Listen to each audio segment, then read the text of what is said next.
saya nutut lho terus sabetane anakmu wis sudah nutut. Iku sing ndang mesti jeruk tambah. Ayo. Yo bungaku tanpa ini kok yo Kang Gareng. Yo saurane mar-mar ning rasa yo. Wong iki upamane kaya awake dhewe sukses dadi Petruk dadi Gareng kaya ngene. Anake iso nunggak sewinulan ngomong tuane ngerti prawo jagate seni. Iki mar-mar ning rasaku. Ya.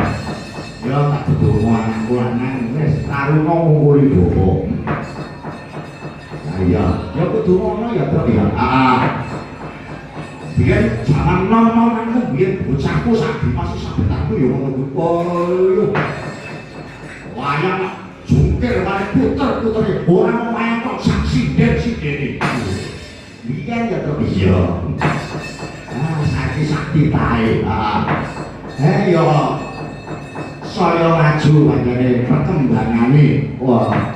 Taklar mayang kulit ini tapi kudu kaya ngono ya Kang Gareng iya Tru apa wong iki bali sowan iki silaturahmi kan warga agung ana ing kandangan kene Pak ya matur sembah nuwun sore aku wis matur marang para panitia pengen jajal ndeleng anakku lanang santri iki papan panggonan diparingi wektu kanggo nuduhke kabisa. Oh sing moto niku nggih. Aku iki sumpah ora tau mare anakku. Anakku tak marai ora. Berarti mantu iki ngono. Mantu iki dikantosi anake. Lha perang iki anake. Salah dhewe marai terus. Anake niku. Wis kalah karo anake. Iya. Muter wayang di bawah iku mah Wis anake. teman ya Tru. Iki dikasih bapake. Nggih. Iki sesuwan rene kan. Goro-goro niki bapake. Saurane bisa dadi srana cegah lan anggen warga masyarakat ana ing kandangan kene ngadani masakan bersih desa ya Tru. Iya. Ngatur bumi panuwun dumateng para panitia, para sepuh, para pamirsa ingkang dalu menika tasih kersa muwon nggami anggen kula mitra kaya anggen kula mitra. Pak. Mugi-mugi sedaya ingkang sami rawuh sami muwon menika tansah ganjar kawilujengan pinangan dirga yuswa panjang umur sedayanipun slamet sak sapa sabane adoh bilaine ngono ya Tru. Ya bakune nonton layang iki kirakatan kaya ngene tadi wong nonton layang iki ora mung ibarate wong nonton bebiak ura-urane nek kanggo srana introspeksi diri Pak wayang kulit iki jan adil kaya ngene ya sinambi karo asuh sarira iki kanca-kanca Yakob ben sawetara istirahat ya Imam dulur lanang Mas Gandul ya arek rawuh ya Imam saka kutuk jer merek rene terus ngomong ngene kok enting ya ayo ya Pak rene Pak ini satu kan rene aja dulu ya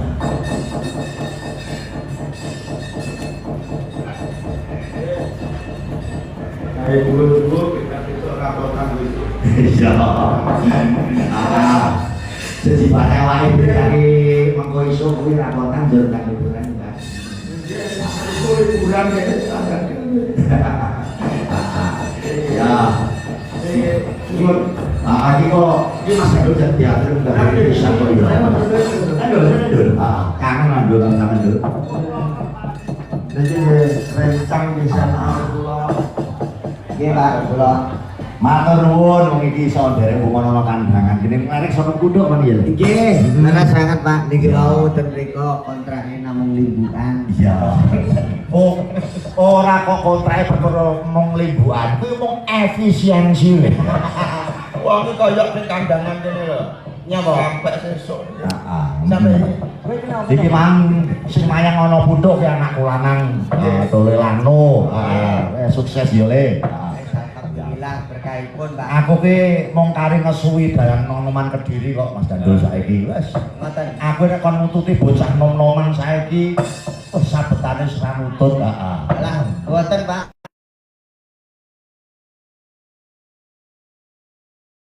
kados niki wau. Heeh. Tasih sae niki wau. Tapi wong sikilku mbok soki banyu panas. Tapi kowe apalmu yo nyabetke BPKB. Dol nembangan dol, salah kowe dol ya. Dengannya Mas Gadol. Ya. Sembarang ngono lho. Sembarang. Niki tembange damel campur sari, dangdut, nopo Wis manut. Heeh. Gue karo nulis jare. Sapa nasi ning Surabaya kuwi? wis ndak enek. Lho malah siksa kubur.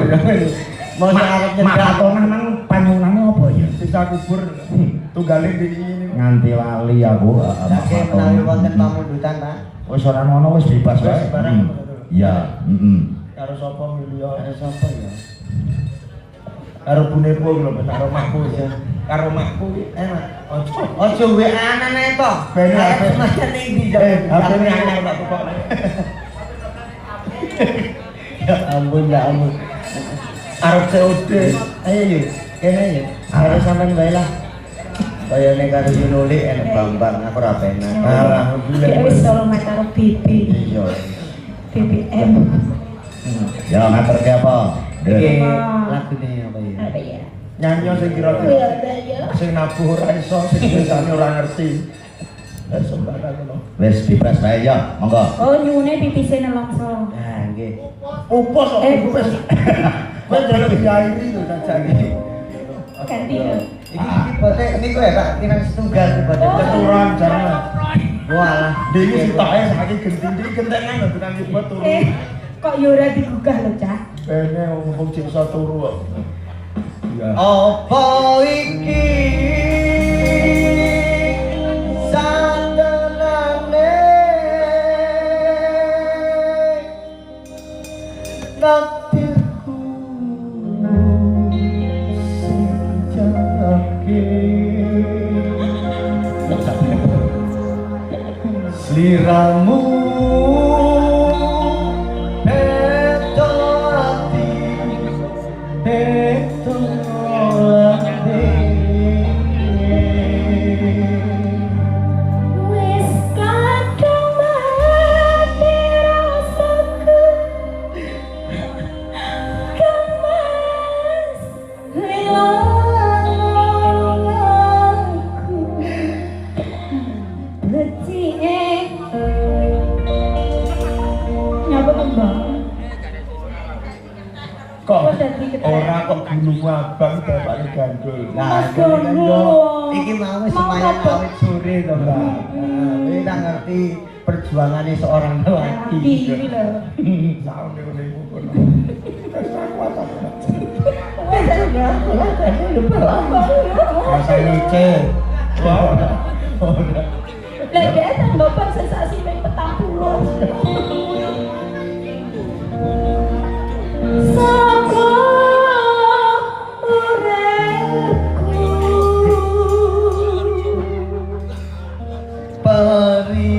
Paribasan rengge lintang ing angkasa kowe teka gawe loro marang tresno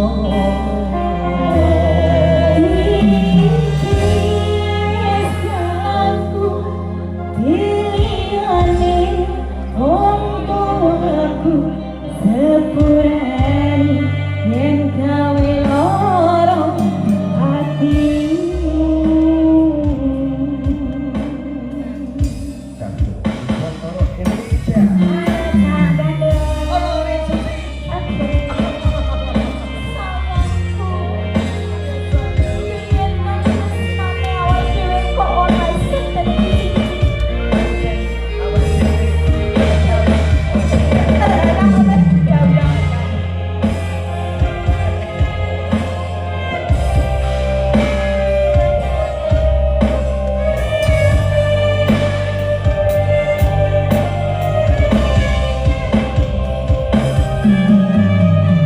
Jeneng opo sikapku saiki wis pito kowe ninggalke aku menting kira liya opo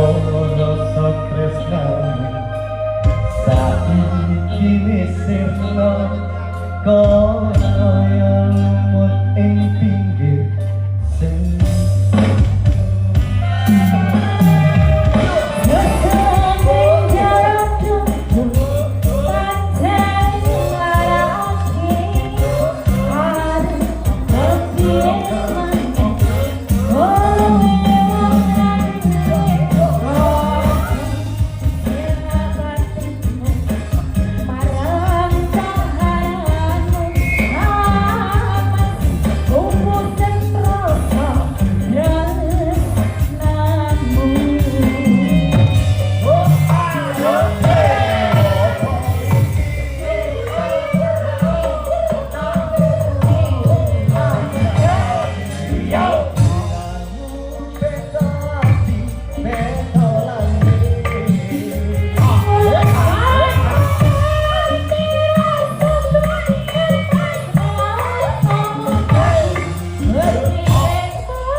saka dulurku lanang Mas Gatot Wicaksono saka Mojo Kediri.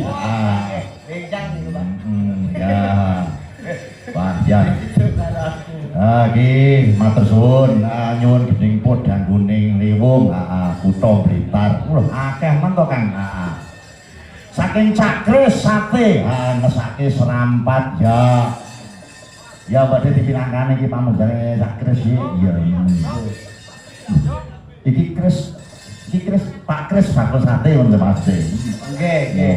Cakres sate seneng Cakres yoga Pak niku. Aku ya kaget yo. nggih. Iya. Iso dinding. Ya, serampat yo cah dadekno yo. Malik ning gamelan. Yo. Cah yo Nuswantara yo. Iki metu bareng.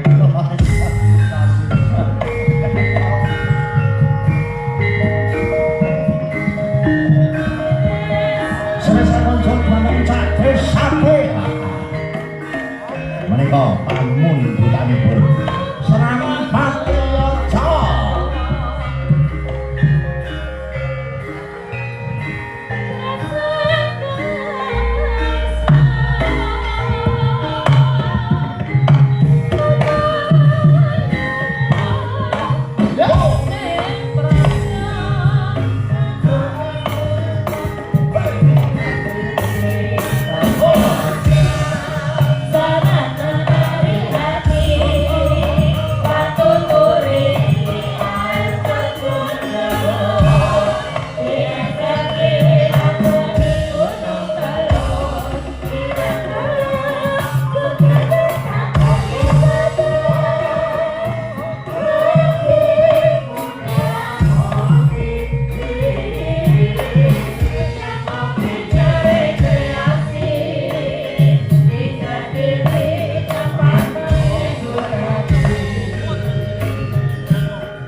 Matur sembah nuwun Cakres.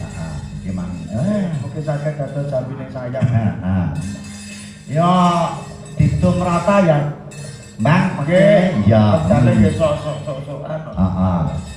Ya iki digawe dhuwur-dhuwur ya. Dua-dua nggih. Ya apik indah karo Santi lho. Oke. Apa niki? Kasmaran. Kasmaran. Lilo, apa kasmaran? Kasmaran sing wingi. Ya, ya Mbak Indah, Mbak.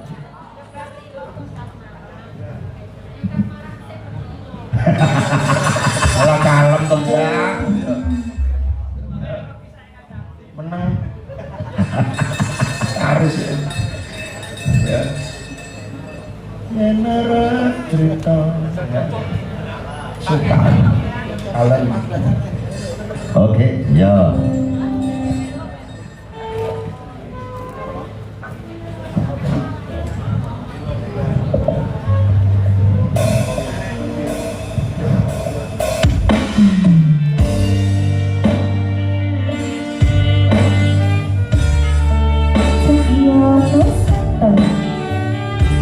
Kasmaran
ana wektu sedina, Bang. Oke, monggo. Gawe yo trio. Trio. Ah, Wiwin napas nih. Heeh.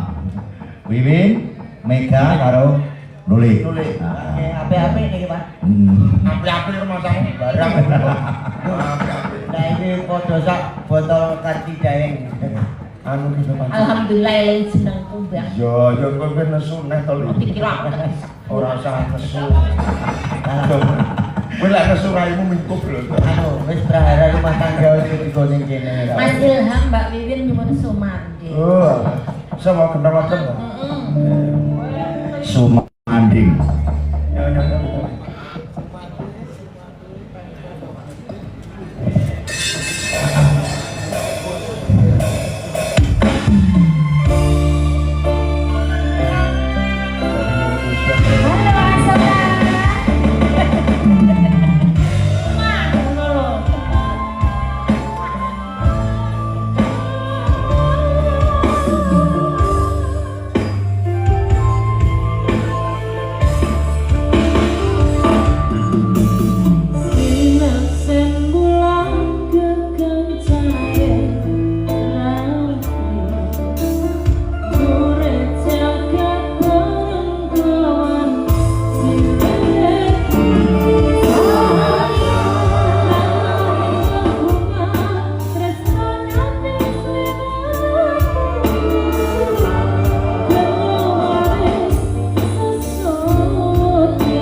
Romantis Bang ya. Ya.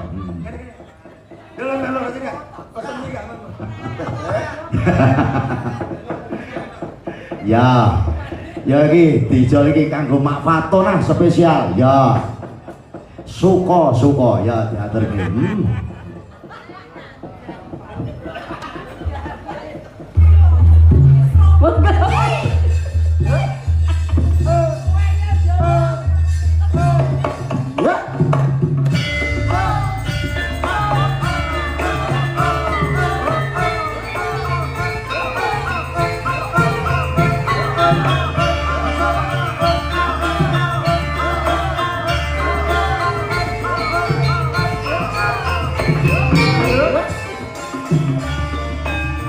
Ayo pada suka-suka, urip aja kong kasuna, ajan urip kong prasaja, ing ati bangsa gembira, endahe ulang dadari, kekarang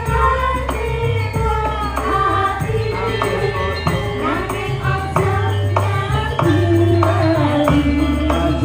Kewajiban asayati, ayo podo mesem guyu, aja susah aja nesu, tetembangan kegocekan, bebarengan suka-suka.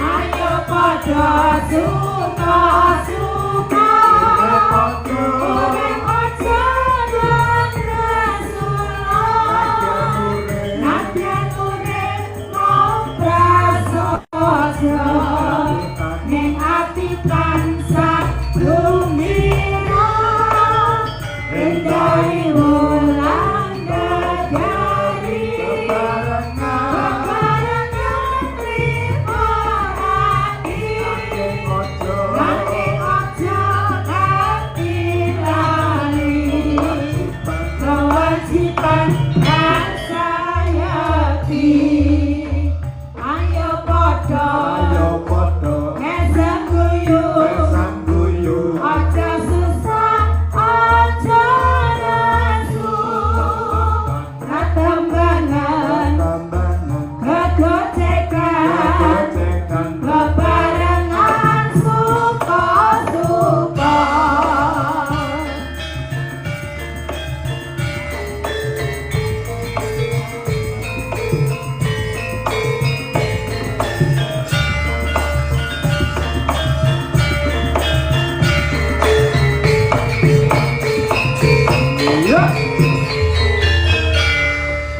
Matur nuwun. Spesial kagem Mak Fatona nyadong duka ya Mak. Nganti kelalen anggone ngaturke tetembangan. Babang. Nyadong duka ya Bang. Menawa ana tuna dungkapi ana keladuke anggone awake dhewe sakanca rombongan gegojekan anggone ngaturke tetembangan Jombang. Nggih, mugi-mugi kula kaliyan jenengan kali kanca-kanca namung saged ndongake kagem warga masyarakat Kandangan sabibare pardian ing dalu menika warga Kandangan tansah binaringan ayem tentrem gemari pahlo jinawi murah sandang murah buka tebih saking bilahi pinayungan rahayu wilujeng slamet dening Gusti Allah taala. Wis muga bisa semambung liya dina ya Bang. Ya, Kang Gareng. Piye, Truk? Apa, Truk? Ya, nutuke pakaryan. Ngrampungke cerita. Awit cerita kang ginelar kuwi kaya wujuding donga. Yen to nganti ceritane ora tutup, ceritane ora rampung ibarate kaya wong ndonga ning durung rampung. Ya, mundhak ora becik dadine. Ya. nuntuke pakaryan nonton kaya ngapa rampungin cerita iki ya.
Jagat pangestu jebul mung semono jero cetheke negara Ngalengka diraja yen to diukur saka kaprawirane kasektene buta saka Ngalengka diraja saka pamira barisan Rewanda saka guwa Kiskendha bisa ningkes buta-buta ing Ngalengka diraja. Ayo kaya durung lega rasane atiku, aku kepengin weruh sajrone Purayagung negara Ngalengka diraja. Aku kepengin weruh kaya ngapa Rahwana Raja Yadasamuka. Ayo wong Ngalengka diraja iki ringkesen iki anoman cekelen yen to bisa.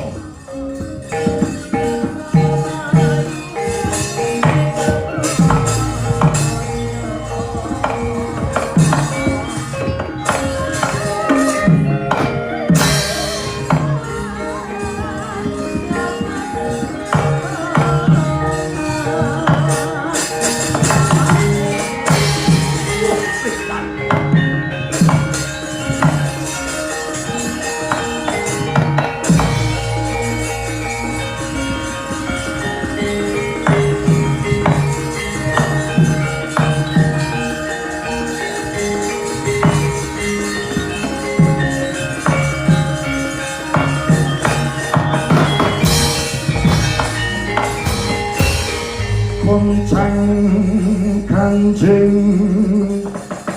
langit gelap-gelap kapan lerenjange ngalis risang mawe kandrung ulapa tutu karepe dhewe nganti bubar mawut kahananing Taman Argasuka kekayon gedhe padha dirubuhake. Wis pira wae Wadyabala Ngalengka diraja kang tumekaning alis tanding lawan Munyuk Putih. Dalah ora pati nduga mono Nadyanta mung sak bedhes Nadyanta sak munyuk ning kasekte ngidak-ngidapi. Munyuk ora gelem mendha aja takon dosa apa telikung dadi apa kowe.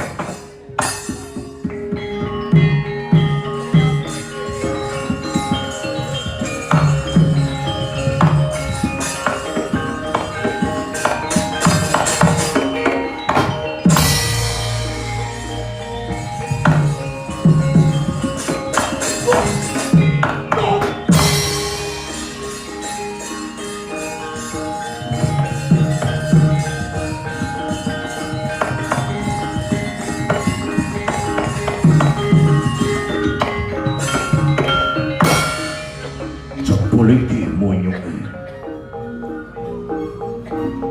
Kowe sing kaya rusak ing kahanan praja Ngalengkadiraja nganti taman Argasuka morat mangkanane. Ngaku sapa jenengmu yen to kowe bisa tata janmu? Iya, tambuh marang aku. Andane Sang Rama Wijaya. Anoman ya sembana. Kowe sapa? Tambuh marang aku. Raja Putra Ngalengkadiraja. Mega Nanda ya Indrajit. Dadi kowe Atmajendra negara Ngalengkadiraja dasar kepranyata. Iya. Coba kaya ngapa kaprawirane. Tandingana Anoman wah lena pangendamu dirajayamu tepat tandhamu tinjau karep nyawamu Mas.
Aku nek kok sabetan kaya anakku tidak mampu ae.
Wisaya Indriyaksa Sara Maruta Bawana Bana Maharga lata nyoto prawira kowe Anoman Jaya kalintang perang wah nadyanto munyuk ning ngitap-ngitapi kasektenmu ya aja kirang gumuyuh kowe Anoman sawangan apa sing kadon taman panah rantai kapikut kowe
Jaya Brata himbang mayenta padha-padha ayo Anoman ayo sumbara kowe dina iki wis kapikut ketaman panah arante ayo Indrajit Megananda ayo dina iki patenana wae iki Anoman ya senggana Anoman dudu aku sing bakal ngadili kowe ning Kanjeng Rama kang bakal ngadili uripmu Anoman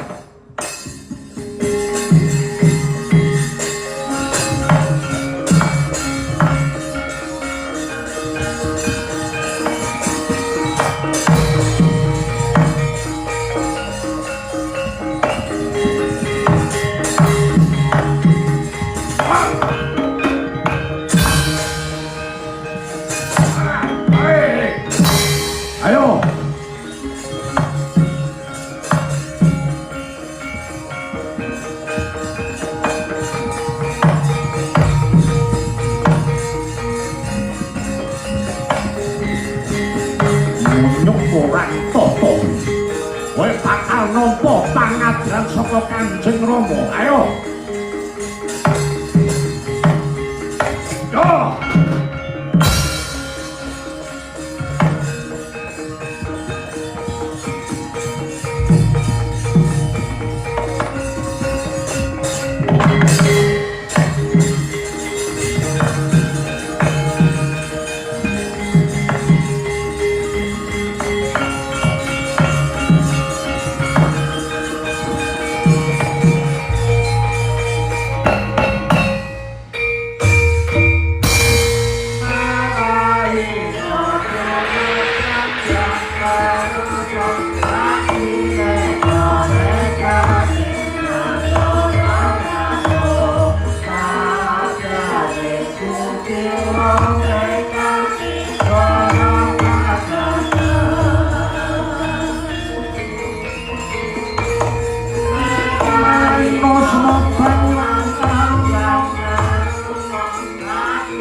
Kadinetrane ngukarapu sabaning kukilo ringane goro sakahatar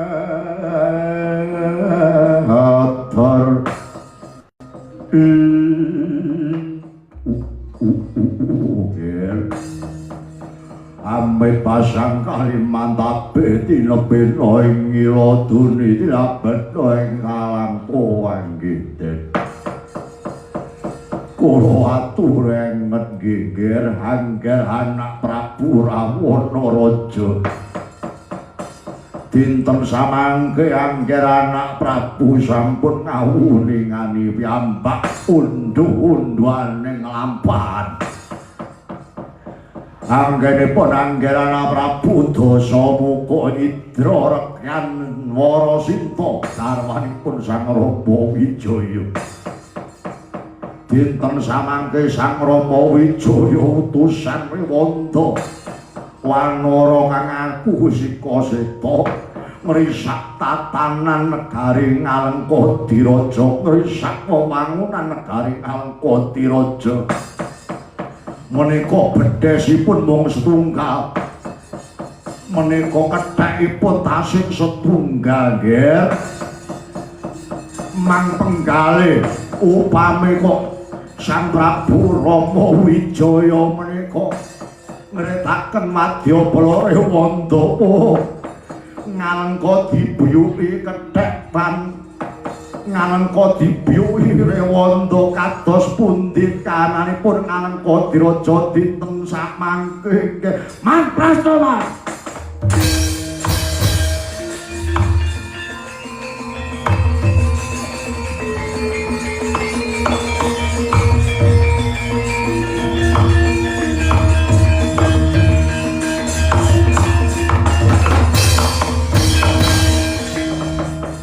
miatlaning kalangyan aklar manda muncar tinolir kakonan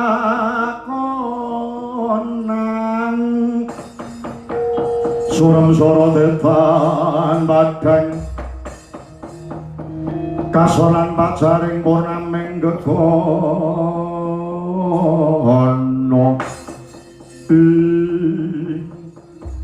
mang saged mendel mboten. Aja mok sebut-sebut jeneng Rama Wijaya. Sepisan maneh nyebut jeneng Rama Wijaya suwek cangkemmu. Apa manganggep kula niku miris wedi Rama Wijaya? Kethek-kethek gedhe mung sak jempole sikil. Tutraping para buta andane Rama Wijaya tanding perang kegempuran lawan buta-buta Ngalengkadiraja monggo pulira Rama ora bakal bisa menang tanding Dasamuka mung kapingujon bae mergo ora konangan dina iki ana munyo putih sing rusak wewangunan ana Ngalengkadiraja murang tata Rama Wijaya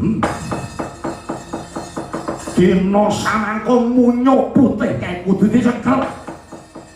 Aku kang bakal paling paukuman, aku sing bakal ngadili, Bang.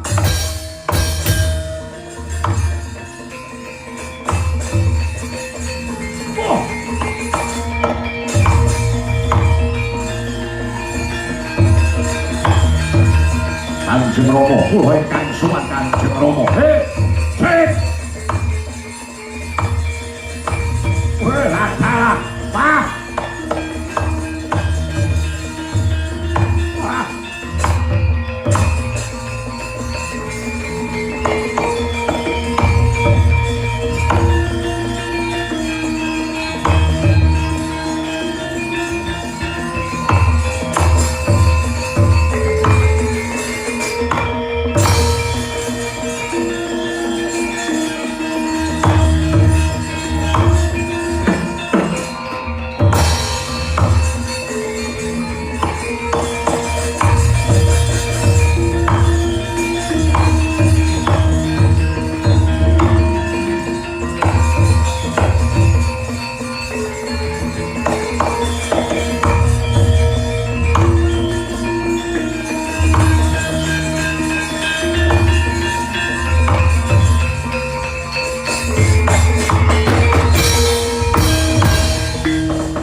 Wancine wis paraeso jago kluro sesautan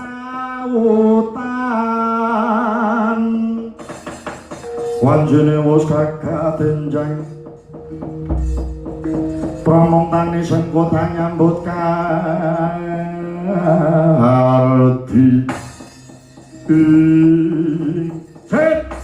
non kula wonten tinimbal kandhal ana munyuk putih sing mbok rangketi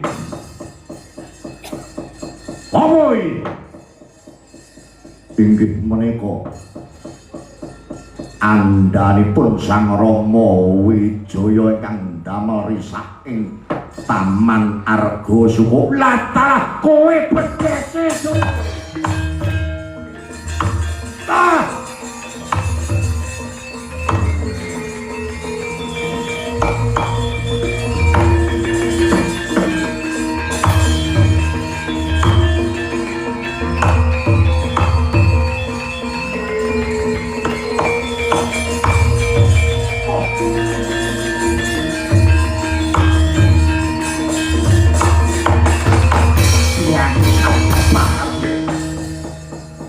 munyo rampet caci kowe sing kumuane nggih rusak ing Taman Argasuka dasar kepara nyata kowe andhaning Rama Wijaya apa kowe sing aran Dasamuka ya Rahwana Raja ya dasar kepara nyata ya iki Prabu Dasamuka ya Rahwana jebul mung semono kaprawirane wong Ngalengka diraja jebul Dasamuka ya wujude kaya kowe kuwi jebul wong Ngalengka diraja ki ringkih tanpa daya ratune licik piye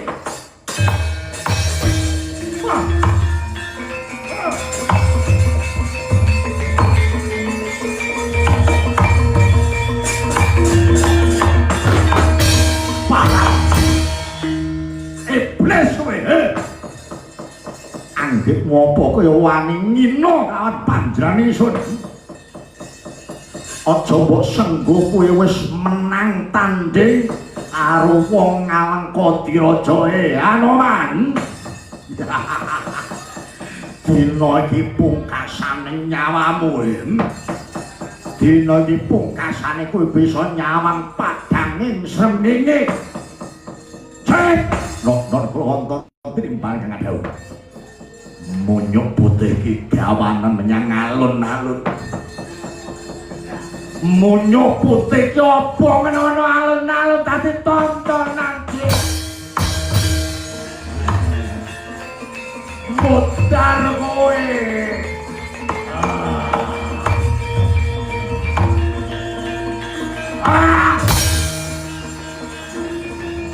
syarat kenyang alun-alun wis saken dawuh.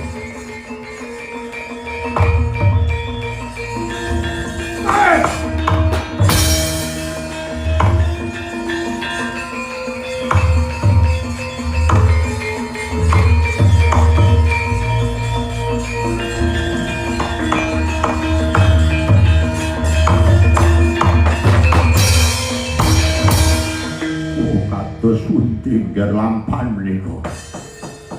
Laras ingkang kula aturaken ing ajeng.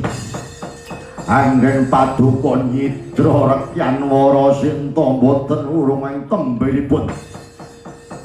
Dados marganing karisaan praja Ngalengka diraja ora tak gugu cangkemmu kan.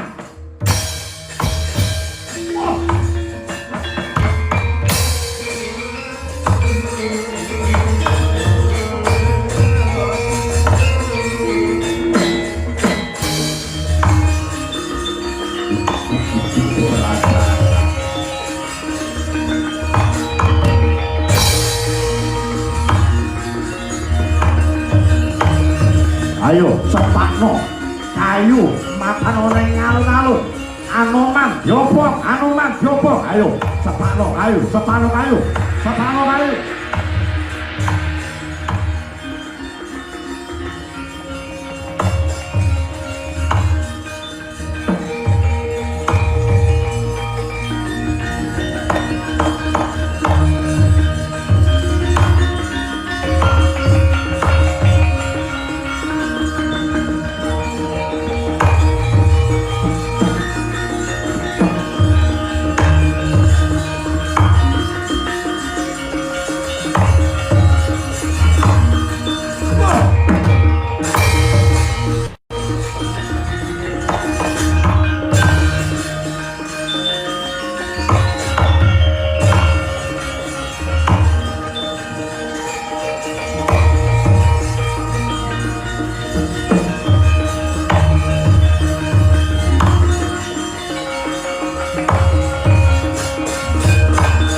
ngenteni apa? Mara gake betes putih mang apa ngencit nyesaken dawuh Kanjeng Rama.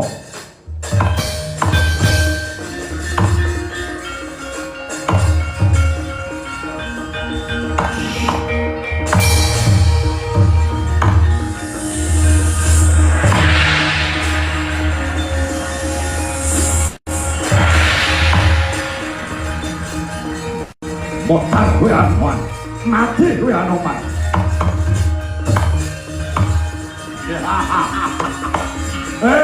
Motar kowe Anoman.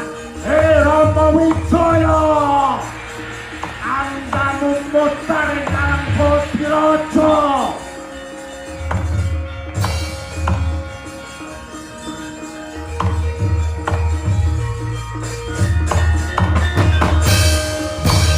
Bobar entanging dauna ingkang mangalat sang Senggana ya sang Anoman kocap nalika semana karana dayaning Gusti luar panandhangira sang Senggana ya sang Anoman mledhos mawujudanira dadya raseksa sak gunung anakan sak gunung, rong gunung, telung gunung, kobar, ngobar, praja, Ngalengka diraja.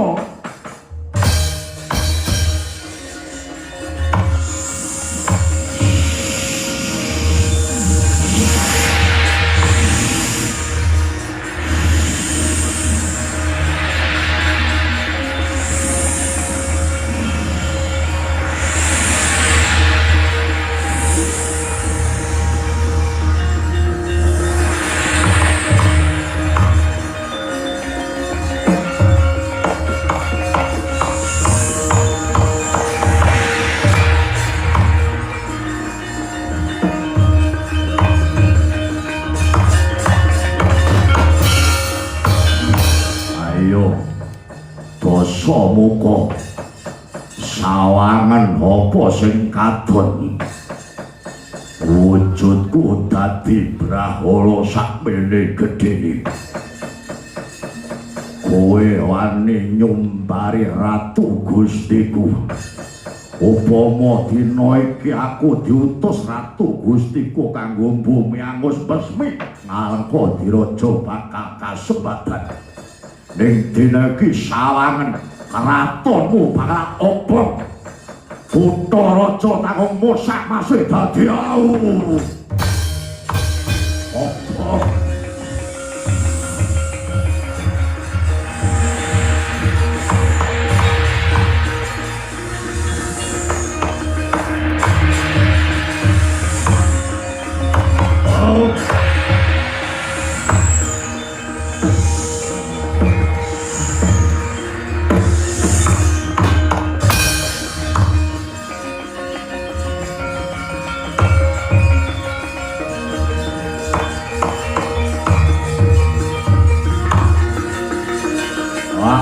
Obong ratonmu.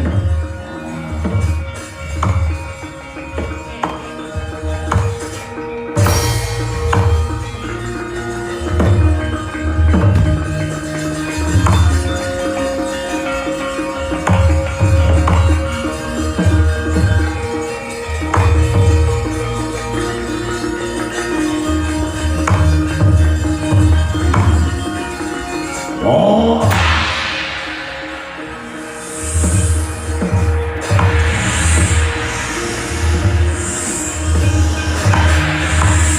Kopong Kutara Songarang Kodiojo kopong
Jalanan cip wonten dawuh ngalengka kobong cip ngalengka kobong cip kratonku kobong monggo supaya sawetawis pados papan pandrikan do Kanjeng Rama Tiwati bangsat kowe Rama.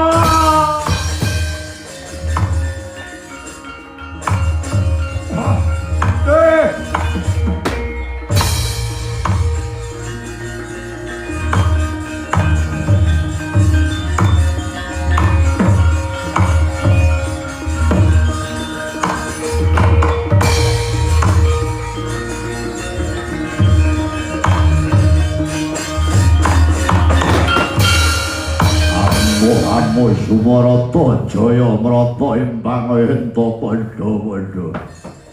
Ayo dasamuka. Yen to nyata prawira iki hadhep ana Anoman. Ning ora. Dina iki wis cukup semene sing kudu tak tindakake.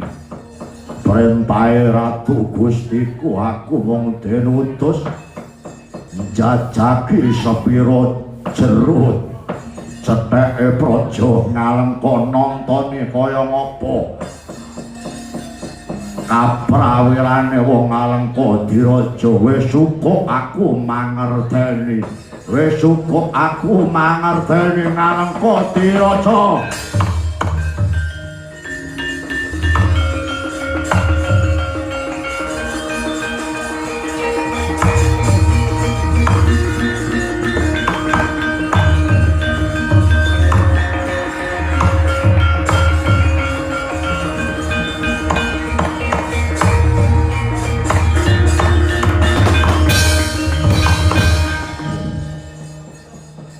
dina iki kelakon ngalengka diraja wis kobar dadi awu. Dosa muka ya kowe Rahwana. Iki mung kanggo nuduhke marang kowe. Nadyan to mung badan sepata mung Anoman mung senggana ijen tanpa ruwat. Aku iso bumi angus kutha raja. Yen to kowe ora gelem nekuk dengkul munjuk asta mbaleke Rekyan Warasinta marang Prabu Rama Wijaya. Aja muluput kowe tembene yen to para wanara guwa Kisendha bakal gawe karusakan ing negaramu. Bali menyang guwa Kisendha aku.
kaya Anoman kang dina samangko marak ngabyantra mringarsane ingsun padha bagya satekamu Anoman dosi nuwun jimat sesembahan kula lulus rarja pisuwan kula nering Sambikala kepi anggonmu Sandutta lumamat menyang negara Ngalengka diraja niti pirsa kahanane Yayi Sinta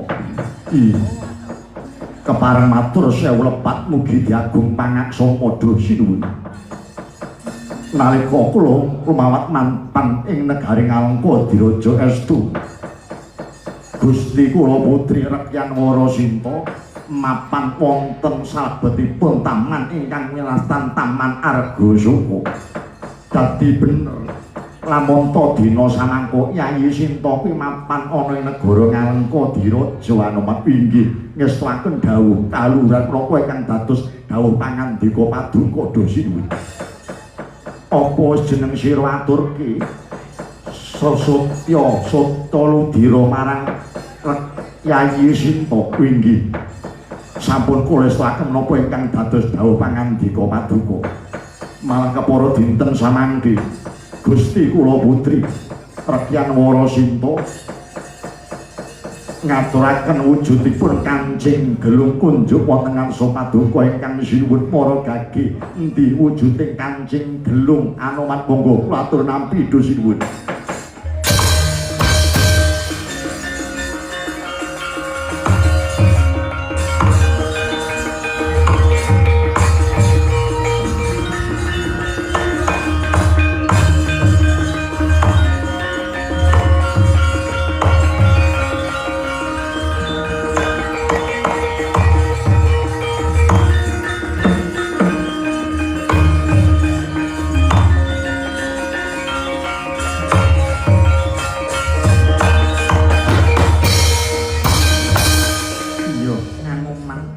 Panjenengan ingsun ora pangling lamun to Kancing Gelung mau yekti darbeke Yayi Sinta cetane bener lamun to dina samangko jeneng sira nindakake jejiban jejer dadi dutan ingsun lumawat aning negara Ngalengka Diraja. Banjur kepiye Anoman mungguh kahananing negara Ngalengka Diraja kuwi? Sepira jero cethek ing kahananing praja Ngalengka Diraja sinuwun. Kepareng matur sewu lepat mugi diagung pangaksama. Kok nami kula menika kepengin ngongalaken kasekten kaprawiran kula boten.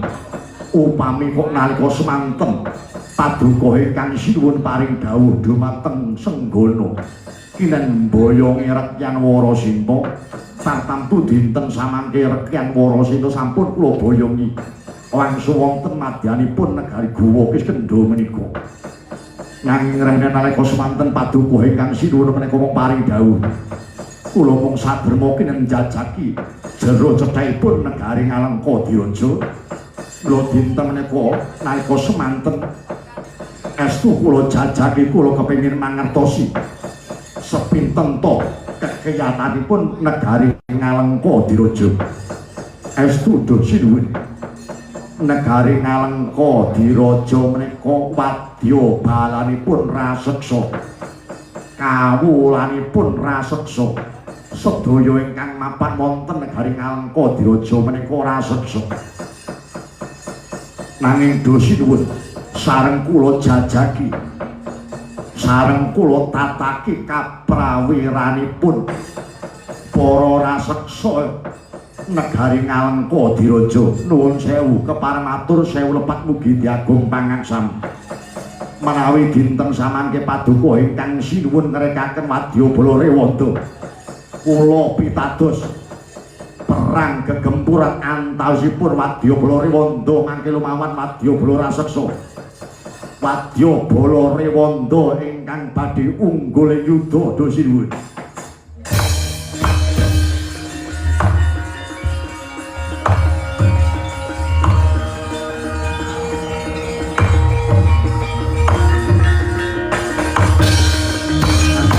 Kula wonten tinimbalan kang adhawuh. Perang gegempuran ing tembene antaraning barisaning Rewanda lan Benawa kuwi dudu perang ampyak awur-awur Anoman inggih ngestaken dawuh. Nyuwun pangapunten do sinuwun. Ya, durung titi wancine. Durung titi wancine panjenengan ingsun nggempur praja Ngalengka Diraja ora kena grusa-grusu. Aja nyepelekke kelawan kekuataning praja Ngalengka Diraja Anoman. Ngestaken dawuh nyuwun pangapunten do sinuwun. Kula nyuwun pangapunten. Ya ora dadi baya pangapa. Ning dina samangka Anoman panjenengan ingsun wis rumangsa bombong. Panjenengan ingsun wis rumangsa marem. Dene dina samangka jeneng sira bisa nindakake apa kang dadi jejibanira. Serutus lumawat menyang negara Ngalengka Diraja jejer dadi duta. Jeneng sira bisa nak yenake anjing ki lamun Yayi Sinta semapan ana negara Ngalengka diraja. Minangka tandha panuwun ingsun kelawan jeneng sira. Dina samangko jeneng sira Anoman. Sun piji dadi putra angkat Anoman putraning Sang Rama Wijaya. Mula nganggo tenger Raden Rama Dayawati.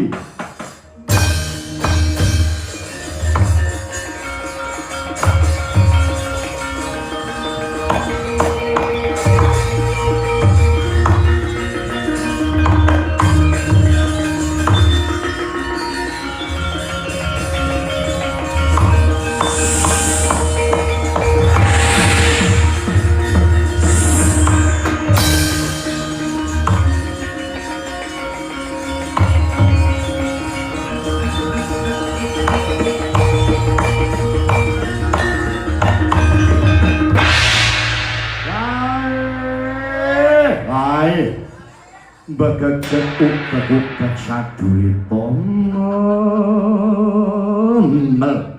nuwun dumateng para rawuh para pamirsa ingkang dalu menika wungon mapan wonten ing Balai Desa Kandangan.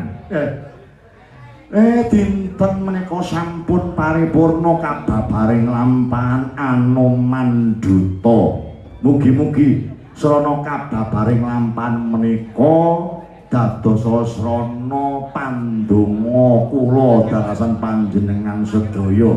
Mugi-mugi warga masyarakat Kandangan menika tinebena saking sengkala rubeda memala miyang sambikala.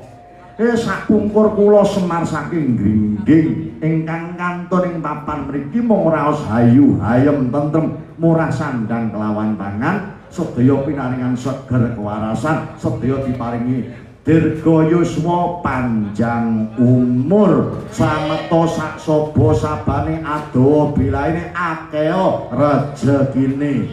Pandonga kula slameta sing nanggap, slameta sing ditanggap, slameta sing nonton tanggapan. Sinartan sesanti sura sudira jayane ingkang rat lebur dening pangastuti.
Hari